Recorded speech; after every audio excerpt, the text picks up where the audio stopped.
पिछले कुछ महीने में दुनिया भर की कई कंपनियों ने बड़ी संख्या में अपने कर्मचारियों को नौकरी से निकाल दिया है।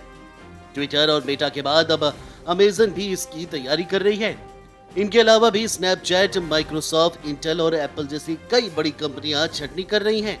मीडिया रिपोर्ट्स की माने तो अलग अलग कंपनियों ने पिछले 2 महीने के अंदर तकरीबन 1.5 लाख से भी ज्यादा लोगों को नौकरी से बाहर किया है। ये सिलसिला अभी भी जारी है। कई बड़े अर्थशास्त्री आशंका व्यक्त कर चुके हैं कि आने वाले समय में इससे भी बुरा दौर देखने को मिल सकता है। ऐसे में सवाल उठता है कि आखिर अचानक से बड़ी कंपनियां क्यों लोगों को नौकरी से निकालने लगी हैं? भारत में इसका क्या असर पड़ेगा? क्या ये मंदी की आहट है? एलन मस्क ने जब से माइक्रो ब्लॉगिंग साइट ट्विटर का अधिग्रहण किया है, तब से हर रोज मस्क नए ऐलान कर रहे हैं। ट्विटर से अब तक लगभग 3700 लोगों को नौकरी से निकाला जा चुका है। आने वाले दिनों में और भी छटनी हो सकती है। कंपनी ने नई भर्ती पर भी रोक लगा दी है। कंपनी का अधिग्रहण करने के बाद जिन लोगों को सबसे पहले बाहर किया गया, उनमें ट्विटर के सीईओ पराग अग्रवाल, सीएफओ नेड सहगल और लीगल हेड विजया काटे शामिल थे।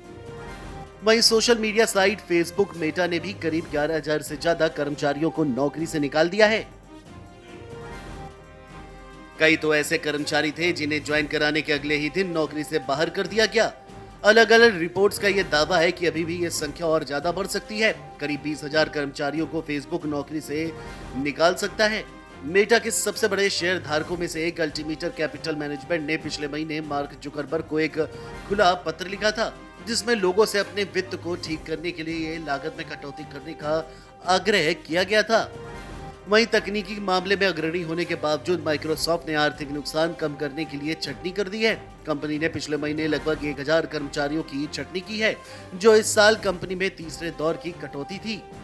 वहीं ओटीटी स्ट्रीमिंग कंपनी नेटफ्लिक्स ने भी कर्मचारियों के छटनी की प्रक्रिया शुरू कर दी है। रिपोर्ट्स के अनुसार कंपनी ने अब तक तकरीबन 500 से भी ज्यादा कर्मचारियों को नौकरी से बाहर किया है। आने वाले दिनों में ये संख्या और भी ज्यादा बढ़ सकती है। इसके अलावा सोशल मीडिया प्लेटफॉर्म स्नैपचैट भी इस साल अगस्त में अपने 20% कर्मचारियों को नौकरी से निकाल दिया है। अगर संख्या देखें तो करीब 1500 कर्मचारियों की नौकरी गई है। कंपनी के सीईओ इवान स्पिगल ने एक इंटरनल मेल में कहा था कि किसी भी स्थिति में स्नैप के भविष्य को सुरक्षित रखने के लिए नौकरी में कटौती करनी पड़ी है। वहीं अमेज़न में भी बड़े पैमाने पर छटनी की तैयारी है। न्यूयॉर्क टाइम्स की रिपोर्ट के मुताबिक कंपनी बहुत जल्द 10,000 कर्मचारियों को निकाल सकती है। इसके साथ ही कंपनी ने नई भर्ती पर भी रोक लगा दी है। अगर छटनी की कुल संख्या 10,000 के आसपास रहती है तो ये अमेज़न के इतिहास में अब तक की सबसे बड़ी छटनी होगी। हालांकि ये कंपनी के कार्यबल के 1% से भी कम है, क्योंकि अमेज़न विश्व स्तर पर 16 लाख से भी अधिक लोगों को रोजगार देता है। वहीं जुलाई में विश्व बैंक का भी एक बयान सामने आया था, जिसमें कहा गया था कि इस साल के अंत तक दुनिया की आर्थिक प्रगति कम होने की आशंका है। इसलिए ज्यादातर देशों को आर्थिक मंदी की तैयारी कर लेनी चाहिए। पूरी दुनिया ज्यादा महंगाई और कम विकास दर से जूझ रही है, जिसकी वजह से 1970 के दशक जैसी मंदी आ सकती है। इसे समझने के लिए इलाहाबाद विश्वविद्यालय के प्रोफेसर प्रहलाद से बात की गई। उन्होंने कहा कि दुनिया भर के आर्थिक गतिविधियों में गिरावट और रुकावट आई है, इसलिए इस बात से इनकार नहीं किया जा सकता कि मंदी की आहट आने वाली है। वहीं अर्थशास्त्री प्रोफेसर प्रदीप माहेश्वरी कहते हैं कि कोरोना और फिर रूस यूक्रेन युद्ध के चलते पूरी दुनिया की आर्थिक गतिविधि पर एक बड़ा और व्यापक पैमाने पर असर पड़ा है। इसका नतीजा महंगाई और बड़ी कंपनियों की ओर से छटनी की प्रक्रिया के रूप में देखने को भी मिल रहा है। मंदी के इस दौर पर सबसे बुरा असर अमेरिका, यूरोप में ही देखने को मिलेगा। ब्रिटेन जैसे देश भी इसकी चपेट में आएंगे। हालांकि भारत को बहुत ज्यादा घबराने की जरूरत नहीं है, यहाँ इसका कम ही असर देखने को मिलेगा। Video desk amarujala.com। डाउनलोड करें अमर उजाला ऐप और पाएं खबरें लगातार।